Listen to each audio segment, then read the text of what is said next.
Hey guys, welcome back to the channel. It's Friday, so it's Return to Collecting Top 50 of all time. Today we're doing number 23 on the list. This guy was such an amazing pitcher. It was awesome to watch him pitch. He was the master of control. He was just so good to watch. And he was the best defensive pitcher of all time. So without further ado, let's jump into number 23. All right, guys, so number 23 is Greg Maddux. Here's his 87 Topps traded rookie card in the PSA 10. Here's the back of that guy. Here's his 87 Leaf in the PSA 9. And then his basically identical 87 Donruss. This one's in the 9 with a auto grade in the 10. And then got an autographed baseball. I do have to say, for being such a smart guy, he has such a beautiful signature. I literally will look at this ball sometimes on my shelf of signed baseballs and I have to remind myself who it is because I obviously can't read that. But nonetheless, awesome pitcher. Gregory Allen Maddux was born on April 14th, 1966 in San Angelo, Texas.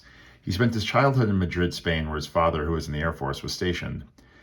When they returned to the U.S., Maddux and his brother Mike trained under pro scout Ralph Meter. Meter taught him that movement and location were more important than velocity. Maddux was starting pitcher at Valley High School in Las Vegas. As a junior, he helped lead the team to a state championship. Maddux was drafted by the Cubs in the second round of the 1984 draft. He debuted in the majors in 1986. In his final game of the season, he defeated his brother Mike, who was pitching for the Phillies. That was the first time that rookie brothers pitched against each other. By 1992, Maddux was dominant. He won 20 games in the Cy Young Award that year. His contract negotiations with the Cubs was very contentious, and they ended up trading him to the Braves. He went on to be one of the best pitchers of all time. He was the best at knowing what pitch to throw and putting the ball exactly where he wanted it to go. As Wade Boggs said, it seems like he's inside your mind with you. When he knows you're not going to swing, he throws a straight one. He sees into the future. It's like he has a crystal ball hidden inside his glove. He was also the best defensive pitcher of all time.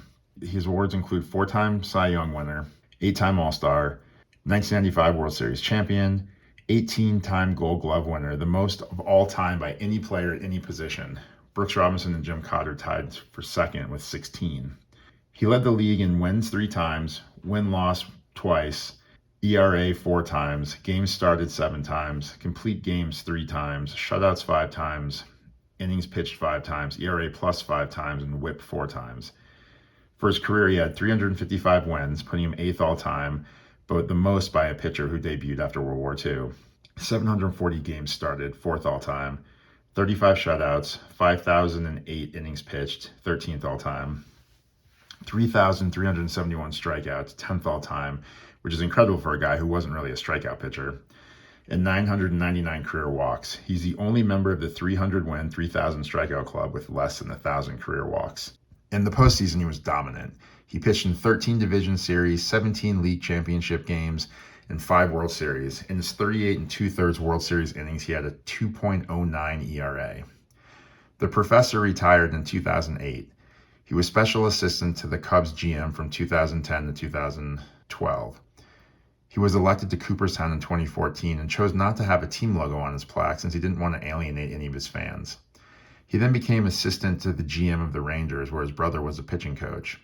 In 2016, he became special assistant to the president of the Dodgers. He was also a pitching coach for UNLV for the 4 seasons that his son Chase was a pitcher for the Rebels. In 2023, he went back to the Rangers, where his brother became their new pitching coach again. His pitching style helped him avoid injury, as he only had a single 15-day stint on the disabled list over his 23-season career. Some thoughts on Maddux by his contemporaries. He's like a meticulous surgeon out there. He puts the ball where he wants to. You see a pitch inside and wonder, is it a fastball or the cutter? And that's where he's got you. Tony Gwynn. He makes it look easy. It makes you wish there was another league he could be called up to. Dwight Gooden. Greg Maddux is probably the best pitcher in all of baseball. He's much more intelligent than I am because he doesn't have a 98-mile-per-hour fastball. I would tell any pitcher who wants to be successful to watch him because he is the true definition of a pitcher. Randy Johnson. Greg Maddux can put a baseball through a lifesaver if you asked him to, Joe Morgan. One thing anybody can go through is a slump. Unless you're Greg Maddux, it's going to happen to everybody else. Mike Piazza. To close out with a Maddux quote that best captures his pitching style. I could probably throw harder if I wanted to, but why? When they're in the jam, a lot of pitchers try to throw harder. Me, I try to locate better. All right, guys. Well, I hope you like number 23, Greg Maddux, the professor, probably one of the best post-war pitchers in baseball history. The guy was absolutely amazing. Definitely, I would say he's definitely in the top 2 or 3 pitchers of the last 40 years, for sure. Well, guys, if you're subscribed to the channel, I appreciate your subscription. If you like the video and you're not subscribed, please subscribe. And if you enjoyed it, leave your comments below. Curious what you guys think. All right, talk to you next time.